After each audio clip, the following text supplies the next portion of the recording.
Okay,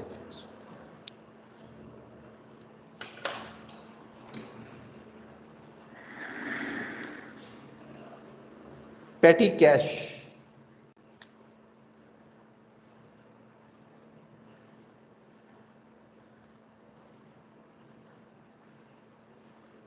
पेटी cash क्या होता है, इसकी जरूरत क्या रखने की?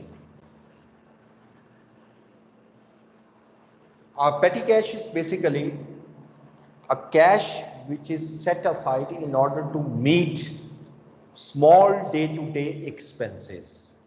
यानी एक ऐसा कैश है जिसको अलग से रख दिया जाता है, और यानी मेन कैश से अलग रखा जाता है ताकि उससे आप अपने रोजमर्रा के एक्सपेंसेस को मीट कर सकें।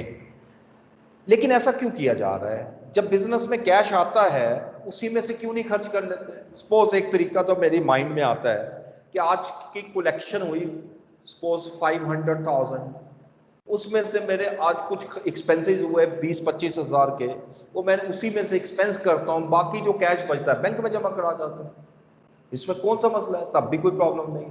प्रॉब्लम है जब आप इस तरह लेकर चलते हो तो कंट्रोल सिस्टम लॉस्ट हो जाता है। और ये हमेशा मेरी बात याद रखिएगा, बिजनेस के अंदर सबसे सेंसिटिव एरिया जो होता है, सबसे सेंसिटिव एरिया वो आपका कैश होता है, यानी जो कि सबसे ज्यादा रिस्क पर होता है। एम्बेजलमेंट के पॉइंट ऑफ व्यू से भी देखें, और अगर आप थ्रेट के पॉइंट ऑफ व्यू से देखें, फिजिकल थ्रेट के पॉइंट ऑफ व्यू से देखें, तब भी सबसे ज्यादा रिस्क कैश में होता है। इसलिए हम एक कंट्रोल सिस्टम लेकर आते हैं। इस सिस्टम को हम नाम देते हैं इम्प्रेस्ड सिस्टम।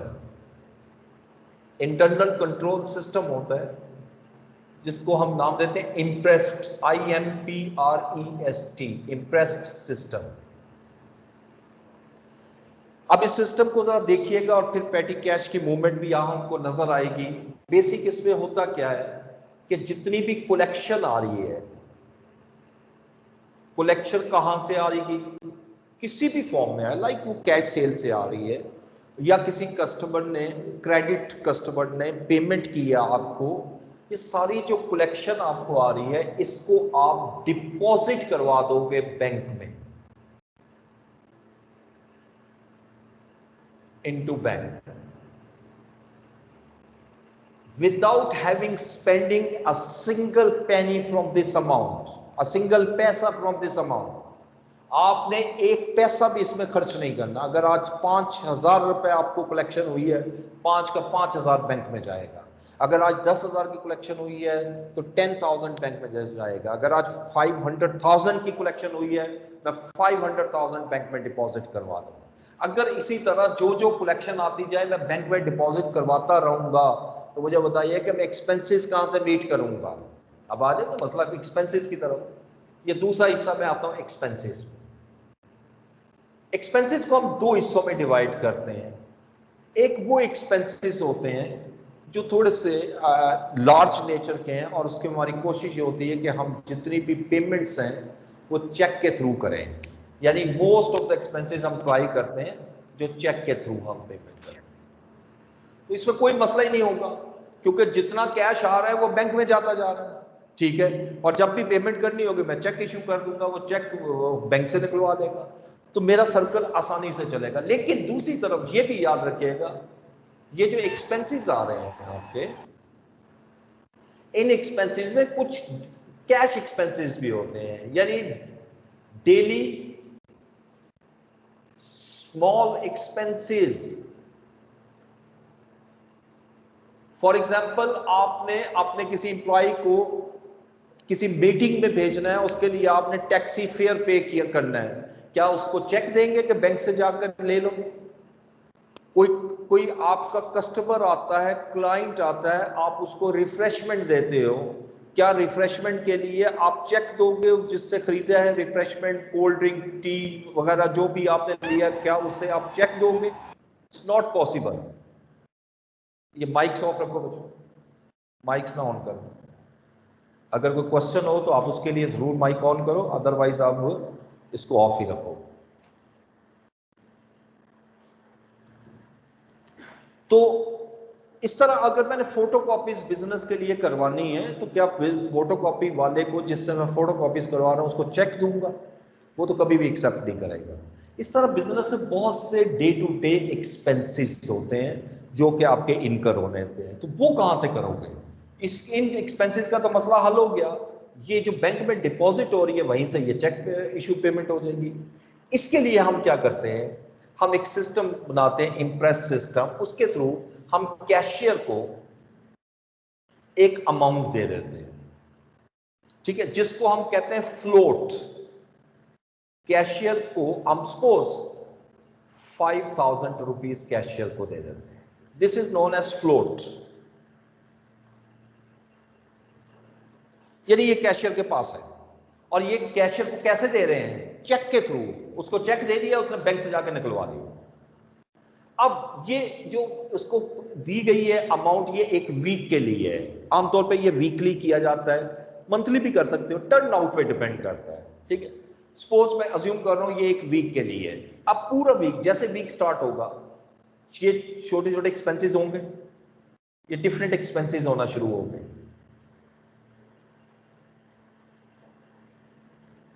ये स्मॉल एक्सपेंसेस है, जिसको पेटी एक्सपेंसेस भी कह सकते हैं। पेटी का मतलब भी स्मॉल ही लेते हैं, ठीक है। अब ये एक्सपेंसेस कौन पे कर रहा है? जो भी यानी जो एक्सपेंस करना है जिसने या कर चुका है, वो कैशियर के पास आएगा, उसे ले लेगा पेमेंट, और कैशियर पेमेंट करता जाएगा। और ये देखें दूसरा कंट्रोल सिस्टम कितना स्ट्रांग हो गया। जो भी यहाँ पर एक्सपेंस हो रहा है, वो कैशियर के पास अगर आके कहते हैं जी कि ये मेरा एक्सपेंस मुझे पे कर दें, तो वो तब पे करेगा जब उस वाउचर को ऑथोराइज्ड होगा। यानी voucher should be properly authorized. मिसाल के तौर पे एक मिस्टर ए वो आकर क्लेम करता है जी कि मैं इस्लामाबाद गया था ऑफिस के काम के लिए और वापस आया हूं, तो मेरा 700 रुपीज जो है वो टैक्सी फेयर जो है वो मुझे पे कर दें। कैशियर उसको पे नहीं करेगा। वाई? कैशियर ये कहेगा कि आप ऑथोराइज्ड पर्सन से ये ऑथोराइजेशन लेकर आओ। वो फिर इसका वाउचर बनेगा। वाउचर ऑथोराइज्ड पर्सन यानी जिस पर्सन ने, जो हेड ऑफ डिपार्टमेंट है, उसने उसको टास्क असाइन किया था, उसके ऊपर सिग्नेचर करेगा, अप्रूव करेगा। आफ्टर अप्रूवल अब जब वो वाउचर कैशियर के पास लेकर आएगा और कैशियर उसको पेमेंट कर देगा। तो आप खुद देख लो कि एक एक छोटी छोटी अमाउंट जो है वो भी प्रॉपर वेरीफाई हो रही है। एनी पूरा वीक एक्सपेंसेस करता जाएगा। अब वो एक्सपेंसेस पूरे वीक में 4,700 के एक्सपेंसेस कर लेता है। मुझे बताइएगा वीकेंड पर उसके पास कितना कैश पड़ा होगा कैशियर के पास? Any student?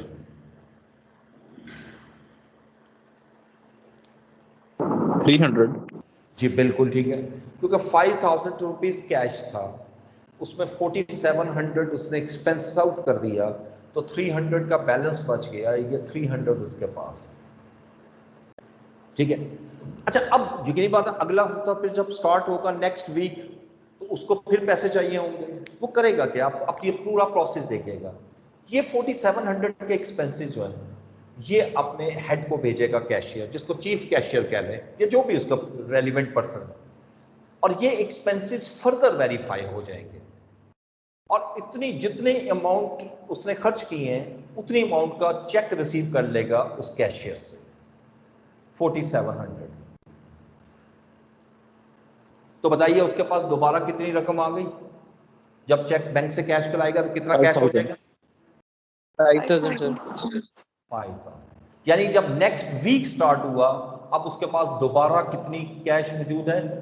5,000, which is equal to float. इसको फ्लोट इसलिए कहते हैं कि ये 5,000 के अमाउंट से ऊपर आपने नहीं रखना, हमेशा उससे नीचे आपका बैलेंस गिरेगा, लेकिन 5,000 से ऊपर नहीं जाएगा। ये लिमिट होती है। अब ये जो 4,700 के एक्सपेंसेस करके उसने उससे कैश लिया, इसको हम इस टर्मिनोलॉजी में कहते हैं रीइंबर्समेंट।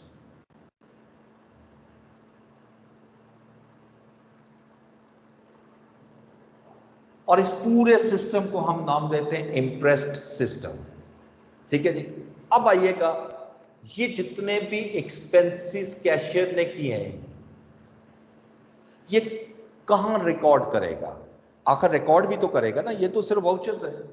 ये जो 4700 की अमाउंट मैंने लिखी है, ये यकीनी बात है उसने कहीं पहले रिकॉर्ड किया होगा, वहां से टोटल लिया है। जिस बुक में ये पेटी एक्सपेंसेस को कैशियर रिकॉर्ड करेगा उसी को हम नाम देते हैं पेटी कैश बुक। पेटी कैश बुक। ये इंतहाई आसान क्वेश्चन होता है, बल्कि मैं तो कहूंगा मोस्ट इजीएस्ट क्वेश्चन होता है, और इसी वजह से पेपर में अभी तक उसने ये नहीं पूछा। अभी तक नहीं आया ये पेपर में, आपको नहीं मिलेगा, ठीक है।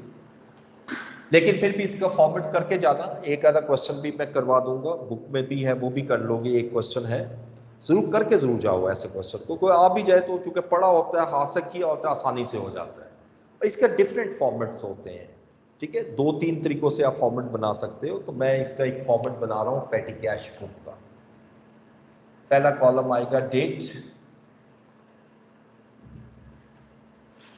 सेकंड डिस्क्रिप्शन,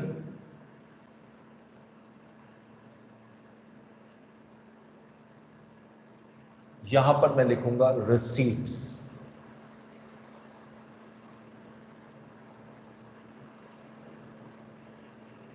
यहां पर पेमेंट्स या एक्सपेंसेस लिखो, टोटल एक्सपेंसेस।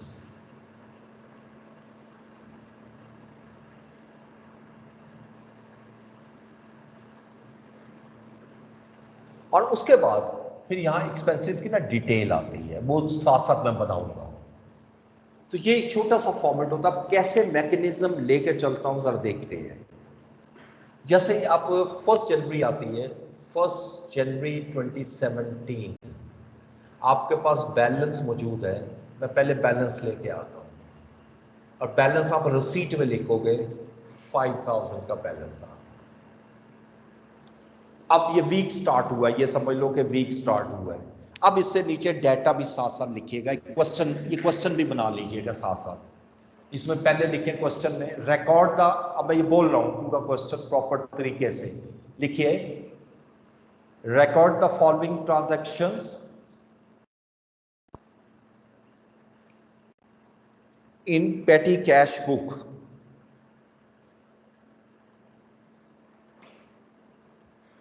इन पेटी कैश बुक,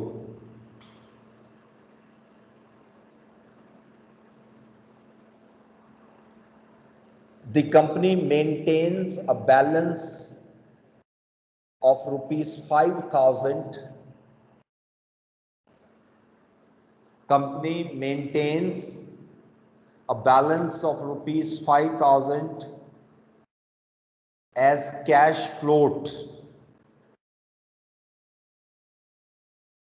ये लाइन बड़ी इंपॉर्टेंट है, क्योंकि यहाँ पर ये इंफॉर्मेशन मैंने आपको दी है कि कंपनी की पॉलिसी ये है कि वो कैश फ्लोट बना के रखता है 5000 रुपीज़। इसका मतलब जब भी वीक स्टार्ट होगा उसके पास 5000 मौजूद होंगे, इसी वजह से मैंने 5000 बैलेंस लिखा है, ठीक है।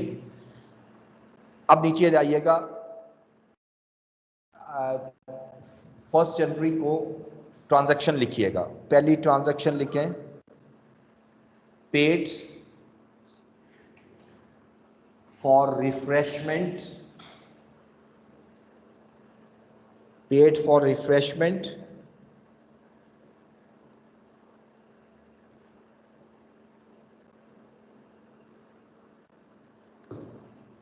₹200। फिर लिखिएगा पेड फॉर फोटो कॉपीज,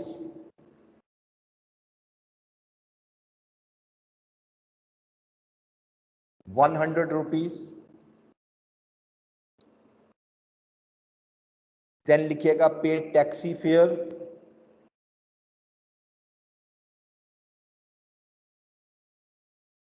₹700।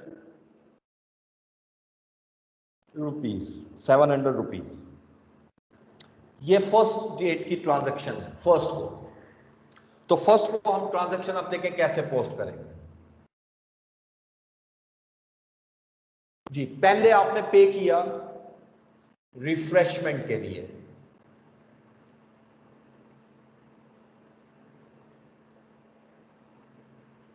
पहले ये आज की सारी ट्रांजैक्शन नोट डाउन करनी है। और रिफ्रेशमेंट के लिए हमने पे किया 200 रुपीज, ये एक्सपेंसेस में आएगा। फिर मैं लिखूंगा इसी डेट को पेड फॉर फोटोकॉपीज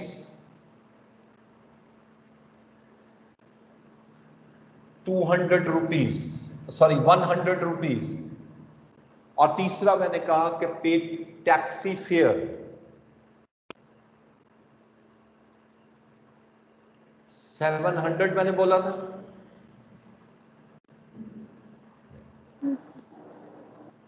अच्छा, जैसे मैंने ये ट्रांजैक्शन रिकॉर्ड कर ली, ये मुकम्मल हो गया, लेकिन अब इसके सब अकाउंट ओपन करने हैं। यानी ये 200 आपने पे किया रिफ्रेशमेंट का, इसके लिए क्या हेड ऑफ अकाउंट होना चाहिए? Refreshment expense. ठीक है, एंटरटेनमेंट या रिफ्रेशमेंट कोई भी वर्ड यूज कर सकते हो, दोनों ठीक है। एंटरटेनमेंट, इट मींस कि ये 200 की अमाउंट एंटरटेनमेंट एक्सपेंस में आ गई।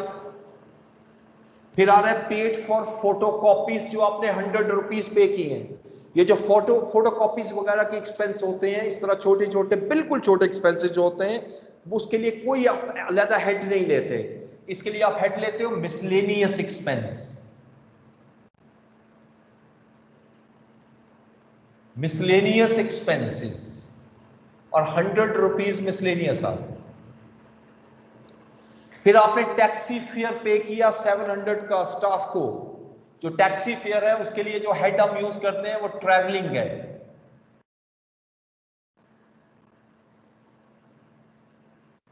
ये 700 की अमाउंट ट्रैवलिंग में ले जाऊंगा। अब जाकर ये ट्रांजैक्शन कंप्लीट हुई है। यानी पहले आप टोटल में एंट्रीज कर लीजिएगा, फिर आप उसको उसके सब अकाउंट्स में ले जाएं। इसी अगर ये क्वेश्चन आए भी 5 से ज्यादा हेड यूज नहीं होंगे, ठीक है, इसमें ज्यादा हेड नहीं होते, कम हेड होते हैं। अगर आगे लिखे 2 जनवरी 2017, 2 जनवरी 2017,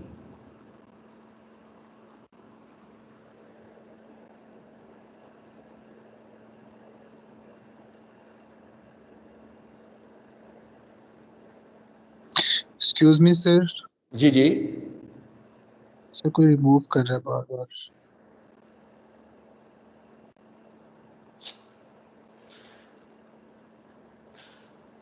क्या कहूँ यार। अब मैं आपको अटेंडेंस बनाता रहूँ, उसमें भी टाइम लगेगा। सर वो एक सर सेटिंग इसको होती है पकड़ने का मैनेज कोई की, तरीका आप नहीं है? जैसे जैसे कनेक्ट जी जैसे बताइए, जैसे कनेक्ट होते जाते हैं खुद ही अटेंडी बनते जाते हैं। क्या कह रहे हो यार? सर मैविश की क्लास में ऐसा होता है ना कि ऑलरेडी ऑलरेडी अटेंडीज होते हैं सारे, जैसे ही ज्वाइन करते हैं ना अटेंडी बन जाते हैं खुद ही। सारे अटेंडी हो जाते हैं। मैम मैं भी से यस पूछिए, सर। उस्मान साहब मैम मैं भी से पूछिएगा कैसे अटेंडी हो जाते हैं, ठीक है, ताकि हम भी उसको अप्लाई करें। ठीक है जी, कल से कर लेते हैं। चलो, तो मैंने तो बड़ी ट्राई की, मुझसे तो नहीं हुआ। हाफिज जैद साहब को भी पता है, उनसे पूछ लीजिएगा, जो भी फारूक होना उनसे पूछ। ओके जी, 2 जनवरी 2017 लिखें, पहला लिखें पेड फॉर फोटोकॉपीज 50 रुपीज।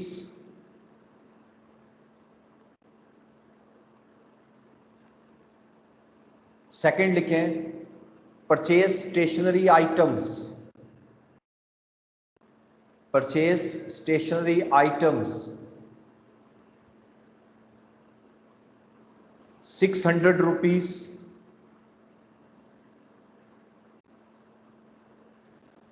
तीसरा लिखें पेड चैरिटी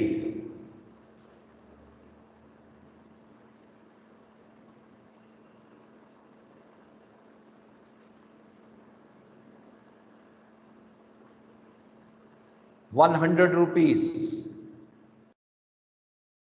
अब ये 3 ट्रांजैक्शन हुई हैं 2 जनवरी की। अब 2 जनवरी को हम रिकॉर्ड करेंगे। सबसे पहले हमने पे किया फोटोकॉपीज के लिए, आई थिंक और फोटोकॉपीज के लिए हमने पे किया 50 रुपीज।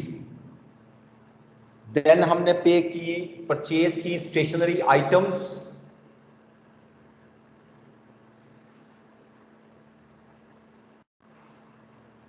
और ये हमने परचेज की 600 रुपीज में। एंड देन थर्ड क्या था, हमने क्या पढ़ा था, ठीक है, चैरिटी पे की आपने 100 रुपीज की।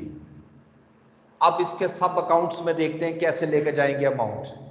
ये फोटोकॉपीज के जो 50 रुपीज आपने पे किए हैं फोटोकॉपीज के, ये आपके जाएंगे मिसलेनियस में। स्टेशनरी आइटम जो आपने खरीदी है इसके लिए हेड होता है स्टेशनरी एक्सपेंस।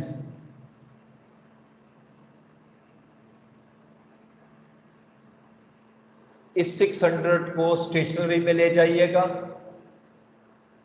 उसके बाद जहां तक चैरिटी का ताल्लुक है, ये जैसे किसी को खैरात किया आपने, इस चैरिटी को भी आप मिसलेनियस में ही रखते हैं, ठीक है, इसके लिए कोई सेपरेट स्पेशली हेड नहीं खोला जाता। नेक्स्ट देखिए, ओके हो गया ये 3 जनवरी 2017, 3 जनवरी 2017।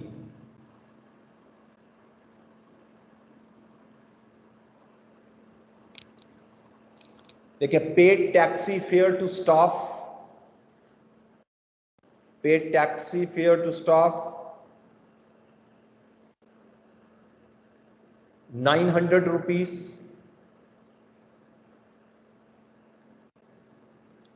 $900।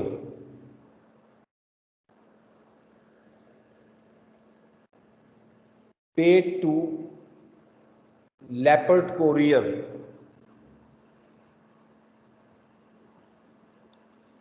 300 rupees।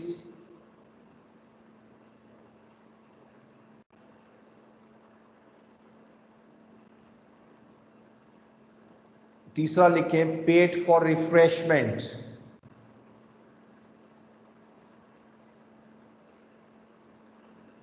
500 rupees.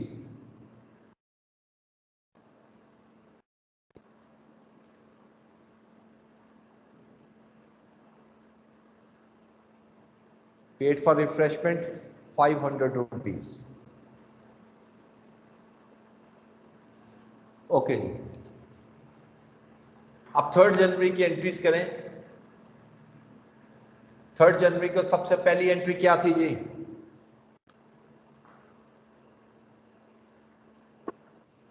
Taxi fare. Taxi fare पे किया,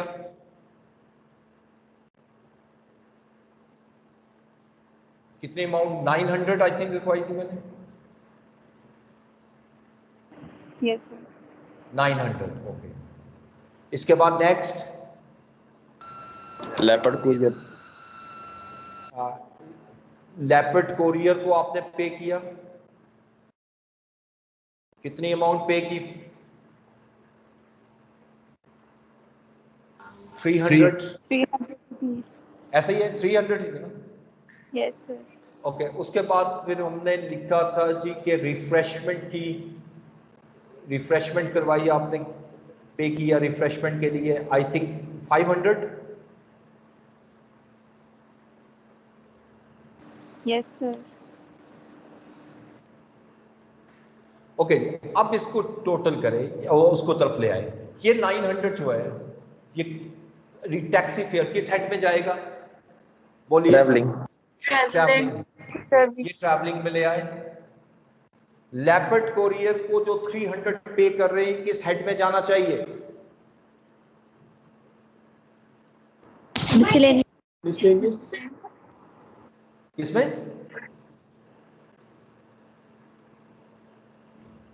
मिसलेनियस। भाई इसको मिसलेनियस में ना लेके जाओ, ये बहुत मेजर एक्सपेंस होता है। इसको आप लेके जाते हो पोस्टेज एक्सपेंस में। इसको ऐसा पूरा नाम होता है पोस्टेज एंड टेलीग्राम। अलबत्ता कोरियर एक्सपेंस भी लिख सकते हो, मसला नहीं है, लेकिन पोस्टेज में हर चीज कवर हो जाएगी। तो ये 300 आप पोस्टेज एंड टेलीग्राम में लाओगे। और जो ये 500 रिफ्रेशमेंट के पे किए ये किस हेड में आएंगे? एंटरटेनमेंट। एंटरटेनमेंट 500। नेक्स्ट आइएगा 4 जनवरी 2017। 4 जनवरी 2017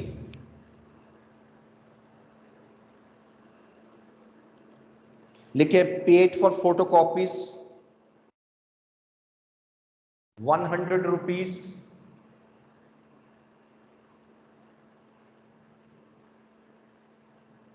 और रिफ्रेशमेंट एक्सपेंसेस 200 रुपीज। बस ये दो ट्रांजैक्शन में लिखवाई हैं। 4 जनवरी 2017 को सबसे पहले आप लिख रहे हो फोटोकॉपीज। फोटोकॉपीज कितनी है? Amount 100 100 rupees. ठीक है। और फिर रिफ्रेशमेंट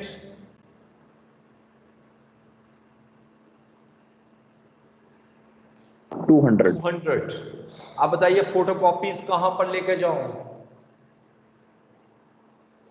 मिससेलेनियस। यस। और रिफ्रेशमेंट एंटरटेनमेंट। एंटरटेन। एक ट्रांजैक्शन लिख लो 5 जनवरी की, बस ताकि वीकेंड क्लोज हो जाए। 5 दिन हो गए, Monday Tuesday Wednesday Thursday Friday, Saturday Sunday off, फिर मंडे को आ जाएगा ये बैलेंस। लिखिए 5 जनवरी को आप लिखें paid for paid taxi fair,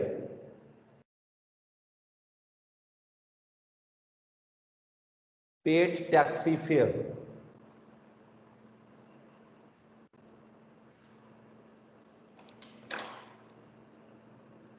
350।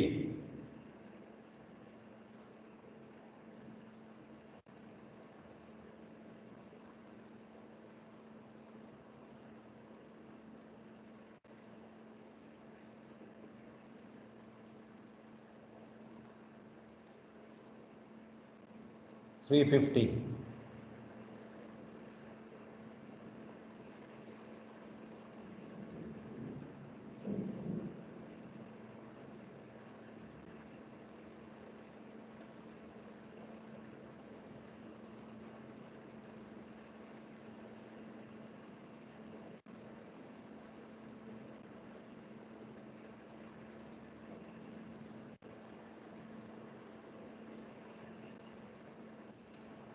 Okay. अच्छा, अब यहां पर आपने 5 जनवरी को पे किया। क्या मैंने बोला था जी? टैक्सी फेयर टैक्सी फेयर कितनी अमाउंट? 350। 600। ये ले सर जाएंगे 350 सर। जी।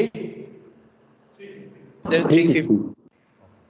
350 और ये 350 की अमाउंट में ले जाता हूं ट्रैवलिंग।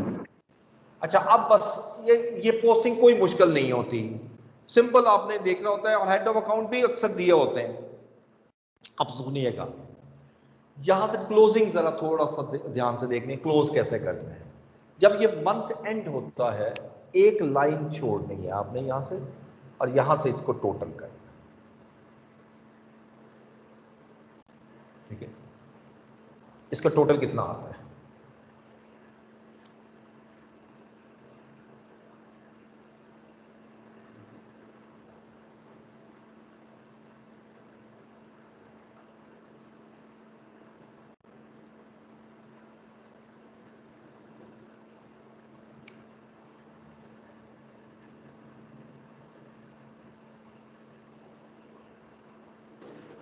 $41। 40। ठीक है, ये 4100 के एक्सपेंसेस होंगे। ये एक्सपेंसेस आप रिसीट में से माइनस करो। जब माइनस करूंगा तो 5000 मेरे पास कैश था, 4100 स्पेंड हो गए, 900 मेरे पास बैलेंस आ रहा है, ठीक है जी। यानी इसके सामने कुछ नहीं लिख रहा मैं, लेकिन अगला वीकेंड स्टार्ट होगा 8 जनवरी को। 8 जनवरी को मैं यहां लिख दूंगा चेक रिसीव्ड, जिसको रीइंबर्समेंट कहते हैं। चेक आपने कितनी अमाउंट का रिसीव किया, 4100, या चेक इन कैश। अब ये ऑटोमेटिकली बैलेंस आपका 5000 दोबारा हो चुका होगा, बैलेंस ब्रॉट डाउन। और ये बैलेंस फिर वही सिचुएशन आ गई ये वाली, और फिर अगले वीक की ट्रांजैक्शन हो जाए। ये हर वीकेंड पर जाकर हम इसको क्लोज कर देते हैं, ठीक है। यहां बेशक 5 लिखें और यहां 8 करें। अच्छा, अब ये हिस्सा जो है ना, इतना हिस्सा ये जो आपके सामने मैंने किया है, ये तो बैलेंसिंग हिस्सा होता है। ये आप जो टोटल एक्सपेंसेस लिख रहे होते हैं, इसके दो ऑब्जेक्टिव हैं। एक ऑब्जेक्टिव तो ये है कि इसका टोटल मिल जाए हमें, ताकि हम इसको बैलेंस कर सकें। दूसरा, यही जो अमाउंट चूंकि यहां पोस्ट हुई है ना, अब इनको भी टोटल करना है। ये मैं दूसरे कलर से कर रहा हूं आपके लिए। अब इनको टोटल करो, 200, 204 और 5, 900, 350, 1950, 600 और 300।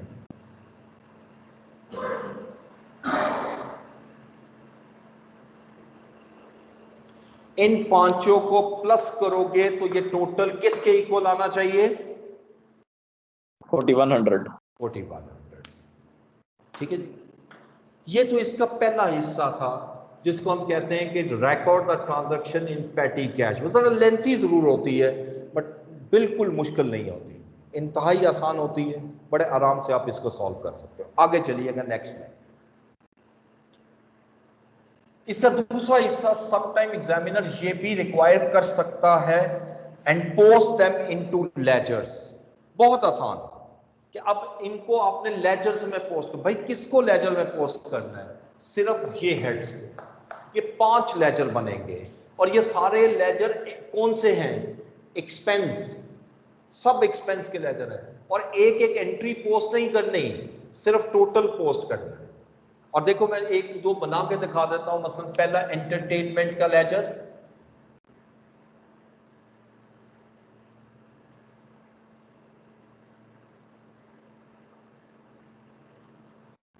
अब इसकी जब लेजर में पोस्टिंग करूंगा, अब देखो एंटरटेनमेंट में 1, 2, 3 अमाउंट्स आ रही हैं, तो मैंने 3 अमाउंट नहीं लेनी। मैंने क्या करना है, 900 अमाउंट लेनी। जब मैं 900 लूंगा तो ऑटोमेटिकली तीनों की तीनों कवर हो गई, ठीक है। तो मैं ये 3 अमाउंट की बजाय 900 ले लेता हूं, और इसकी डेट बोलूंगा जो वीकेंड की है, 5 लास्ट डेट, तो 5/1/17, 900 रुपीज। और यहां मैं लिख दूंगा पेटी कैश बुक।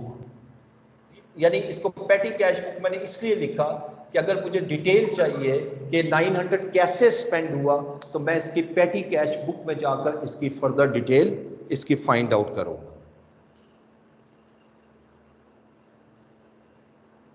ठीक हो गया। ये मैंने एक लेजर बनाया, बैलेंस इसकी जरूरत नहीं है। अगर बैलेंस करना भी है तो यही बैलेंस आ जाएगा। सेम इसी तरह मिसलेनियस, ट्रैवलिंग, स्टेशनरी, पोस्टेज। बताओ ये लेजर बना लोगे? Yes sir. ठीक हो गया। अच्छा, अब बच्चों आगे चलिएगा। अब जो मैं काम करवाने लगा हूं वो बहुत अहम है। मैंने आपको शुरू में याद है कि एक चीज कही थी, और ये कहा था कि जिस वक्त हमारे जब मैं कहूँगा फिर आप बुक ओपन करोगे और अब आप 5 चैप्टर हो चुके होंगे। अल्हम्दुलिल्लाह आज हमने तकरीबन 5 चैप्टर मुकम्मल कर लिए हैं। लेकिन तकरीबन का वर्ड मैं इसलिए यूज़ कर रहा हूँ कि अभी अब इसमें से जो थ्योरेटिकल पोर्शन है वो अब हमने डिस्कस करना है। जो चीज़ें रह चुकी हैं कुछ मैं लिखवाऊँगा, कुछ मैं एक्सप्लेन करूँगा, आप बुक से पढ़ेंगे, ठीक है। लेकिन ये बहुत ज़रूरी है। अभी आपने चैप्टर नंबर 2 के MCQs खास तौर पे जब किए होंगे तो आपको काफ़ी प्रॉब्लम फेस करनी पड़ी होगी, ठीक है। रीज़न क्या है, तो वो हमने पढ़ा नहीं था। तो जो जो चीज़ हम देखते जाते हैं बुक में से, जो चीज़ नहीं पढ़ी होगी वो मैं साथ साथ एक्सप्लेन करता जाऊंगा, और ये 2 दिन हमें और लगेंगे इंशाल्लाह, तो हमारे 5 चैप्टर मुकम्मल हो जाएंगे। ठीक है। दूसरी चीज़ ये है कि आज मैं इंशाल्लाह अभी शाम को या अभी 3 बजे 4 बजे के करीब आपको चैप्टर नंबर 3 के MCQ सेंड कर रहा हूँ। इसमें सिर्फ 13 MCQs हैं और ये अकाउंटिंग इक्वेशन वाला चैप्टर है, और इसमें कोई ऐसी चीज़ नहीं है जो हमने ना पढ़ी हो। ये आप इजीली कर सकते हो, लेकिन है ज़रा थोड़े से ट्रिकी, ध्यान से कीजिएगा, ख़ासतौर पे न्यूमेरिक्स जो है। ठीक है। तो ये 13 MCQs हैं और इसके लिए डेडलाइन जो है ना आज ही रखूँगा रात तक। क्या ख्याल है, काफ़ी है रात तक या कल तक दे दूँ? सर आज टेस्ट है। आज कौन सा टेस्ट है? सर बी लॉ का टेस्ट है, अभी 2 बजे। बी लॉ का टेस्ट है? बड़े मासूम बच्चे हो आप, मैं क्या कहूँ। एक बात मेरी आज कान खोल के सुन लो सारे, मुझे कोई स्टूडेंट ये आर्गुमेंट कभी कभी जिंदगी में ना दे। ये मैं आपको बता दूं, ये मेरी कहते हैं ना मेरी दुखती रख है अगर ये बात कर रहे हो। भाई मैं ये कहता हूँ कि अगर आपने बिजनेस लॉ नहीं रखना था या बिजनेस लॉ वाले दिन, टेस्ट वाले दिन अकाउंटिंग का काम नहीं करना था, तो फिर बिजनेस लॉ रखते ही ना, फिर सिर्फ अकाउंटिंग पढ़ते, या अकाउंटिंग छोड़ दो बिजनेस लॉ पढ़ो। ये आर्गुमेंट मैं किसी स्टूडेंट का कभी जिंदगी में नहीं मानता होता।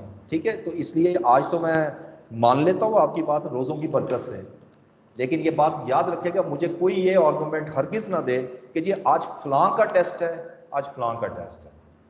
आप सिंपल बस मुझे आर्मी स्टाइल पसंद है, यस सर, इसके अलावा नहीं। ठीक है। तो जब मैं आपसे मशवरा ले रहा होता हूँ तो आप मुझे बता दिए, आप आर्गुमेंट नहीं करेंगे, आप सिर्फ ये कहते हैं कल कर ले, चले कोई बात नहीं। लेकिन आप आर्गुमेंट देंगे तो फिर मैं उससे भी पहले कर दूंगा।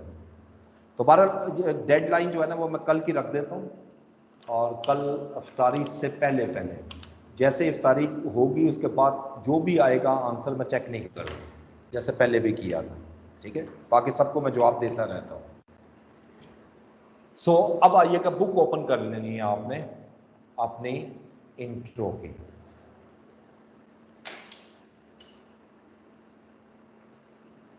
Chapter number 1। सर बच्चे सर कितने MCQs हैं? ओनली 13। ओके सर, फिर हो जाएगा आज ही। हो जाएगा, चलो आज ही कर दो बेहतर है, क्योंकि उसमें कोई एस सच है नहीं मुश्किल चीज ना। Okay sir. ठीक है। फिर अगर किसी को मसला हो तो पर्सनल मुझे मैसेज कर दे, तो मैं उसके साथ कर लूंगा कंप्रोमाइज, जो हो सकता है। अच्छा जी, चैप्टर नंबर 1।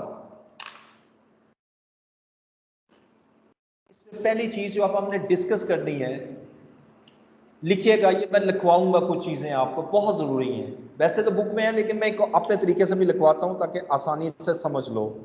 और ये वो चीजें हैं जिसको मैं खास तौर पे कहूंगा इंपॉर्टेंट है, उसको लाजमन नोट डाउन कीजिएगा। लिखिए जी, सबसे पहले लिखिए purpose of financial accounting. Purpose of financial accounting.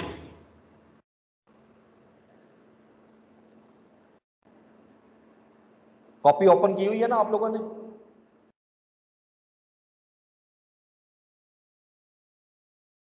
अच्छा जी। अच्छा, जिस वक्त हमने स्टार्ट की थी अकाउंटिंग, तो अकाउंटिंग की जो मेन बेसिक डेफिनेशन मैंने आपके साथ डिस्कस की थी, तो वहां पर भी आपको एक चीज बताई थी कि इस डेफिनेशन के 2 एलिमेंट्स हैं। Summarize record of summarized and systematic way of recording business transactions। अगर इसको गौर से देखें, इसके 2 पोर्शन आ रहे हैं, एक रिकॉर्डिंग, एक समराइजिंग। यही फाइनेंशियल अकाउंटिंग के ऑब्जेक्टिव हैं। तो लिखिएगा first objective, this system provides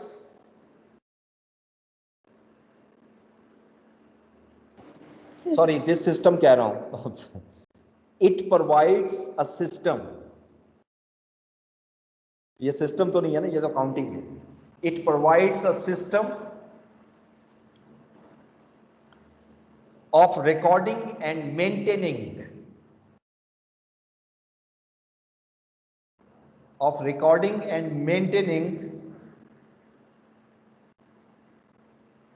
business transactions.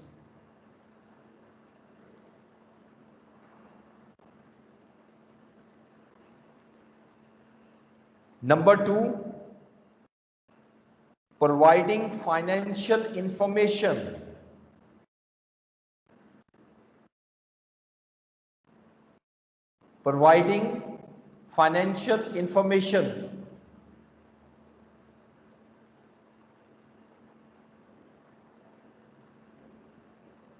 To users of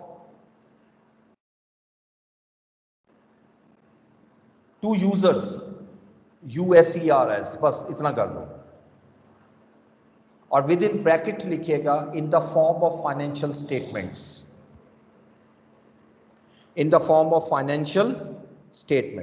तो अगर इस पूरी ओवरव्यू देखो इस बिजनेस का, इस पर्पस का और फाइनेंशियल अकाउंटिंग का, तो आप दो चीजें देख रहे हो। नंबर 1 के ये हमें एक ऐसा सिस्टम प्रोवाइड करता है जिसके थ्रू हम अपनी बुक्स को, अपने मुख्तलिफ बिजनेस ट्रांजैक्शन को ना सिर्फ रिकॉर्ड करते हैं बल्कि उसके रिकॉर्ड को मेंटेन भी करते हैं। ठीक है जी। इस मुनासबत से हम अकाउंटिंग सिस्टम को बुक कीपिंग सिस्टम भी कहते हैं। ठीक है, इसी मुनासबत से हम अकाउंटिंग सिस्टम को बुक कीपिंग सिस्टम भी कहते हैं, क्योंकि हम इसमें बुक्स में, अकाउंटिंग बुक्स में रिकॉर्ड कर रहे होते हैं। सेकेंडली, जिस वक्त सारा साल ये रिकॉर्डिंग होती रहती है तो उसके बाद फिर हम उसके रिजल्ट निकालने के लिए फाइनेंशियल स्टेटमेंट्स बनाते हैं। वो भी आगे जाके इसी चैप्टर में पढ़ेंगे। फाइनेंशियल स्टेटमेंट्स बनाते हैं। जो फाइनेंशियल स्टेटमेंट्स आप बना रहे हैं उसका ऑब्जेक्टिव क्या है वो तो बात का मसला है, उसकी तरफ मैं नहीं जा रहा। उन फाइनेंशियल स्टेटमेंट के थ्रू आप जो मुख्तलिफ लोग हैं, यूजर्स हैं, उनको फाइनेंशियल इंफॉर्मेशन बिजनेस के मुतालिक दे रहे हैं कि हमारा बिजनेस कितना बेहतर जा रहा है। मैं एक सिंपल एग्जांपल देता हूँ। सपोज आपकी कंपनी जो है इन्वेस्टर्स लोकेट कर रही है कि आपको इन्वेस्टर्स मिलें जो आपको आपके बिजनेस में पैसा लगा सकें और आप बिजनेस को ग्रो कर सको। ठीक है, अब बिजनेस इन्वेस्टर को मोटिवेट करने के लिए आप फाइनेंशियल स्टेटमेंट शो करेंगे, और ये याद रखिएगा कि जो फाइनेंशियल स्टेटमेंट आप शो कर रहे हो वो बायस नहीं होंगी, उसके अंदर किसी किस्म की कोई मैनिपुलेशन नहीं होगी, वो ट्रू एंड फेयर होंगी। तो अब ट्रू एंड फेयर जो है ना, वो आप उनको अपनी पोजीशन शो करते हो, जिसकी बेस पर जो है वो ऑब्वियसली जो अकाउंटेंट, जो इन्वेस्टर है, वो मोटिवेट होकर इन्वेस्टमेंट कर सकता है। ठीक है, अगला हेड लिखिएगा चार्ट ऑफ अकाउंट्स। अगली heading chart of accounts.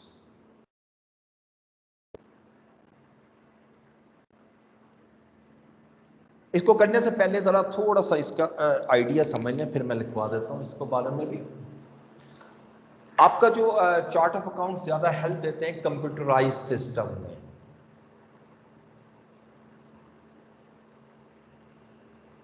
Computer, आप आईटी पढ़ के आए हो और आपने ये स्टेटमेंट पढ़ी होगी, computer is not an intelligent machine.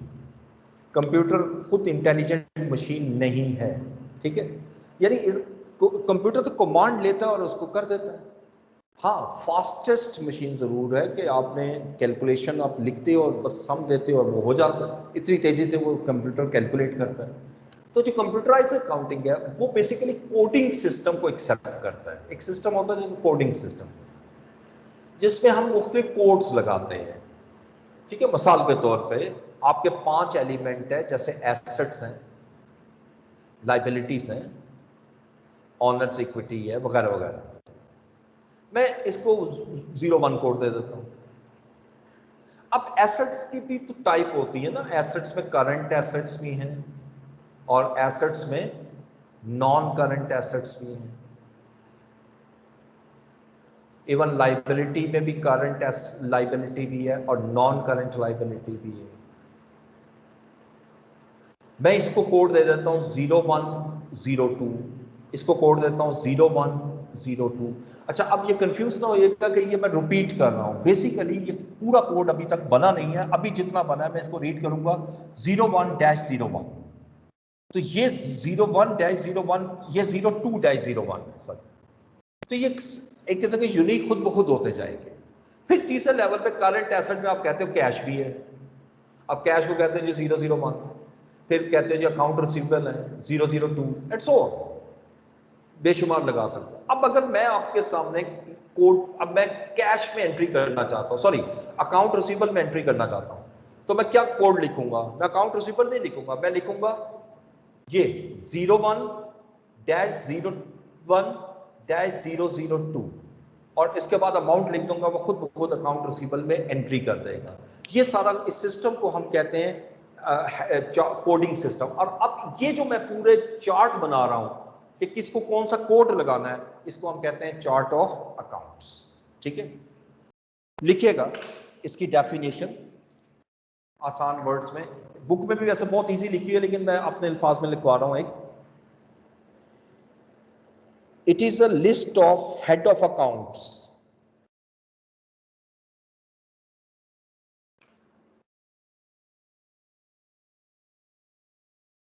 in which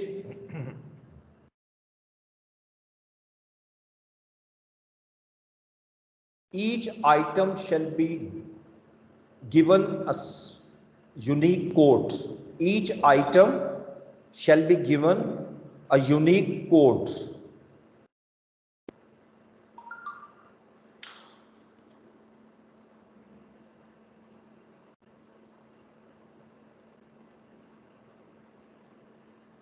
ठीक है जी। This system is mostly used to record the transactions in computer environment.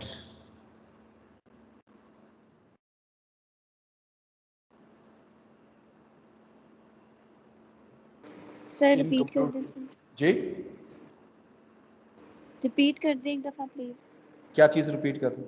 Sir ये डेफिनेशन यहाँ से आखिरी line. Unique code, yes sir. This system is mostly used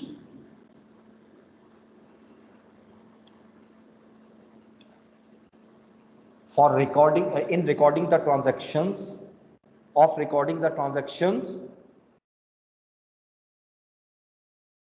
in computerized environment या computer environment.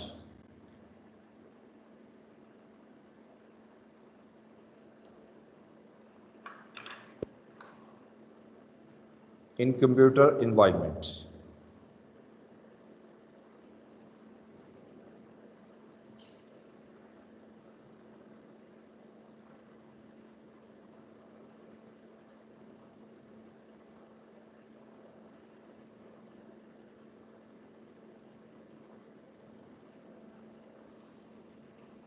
ठीक है जी, बस आज के लिए इतना काफ़ी है, इसको नोट करो, बाकी इंशाल्लाह आप टेस्ट की तैयारी करो, बाकी इंशाल्लाह कल करें।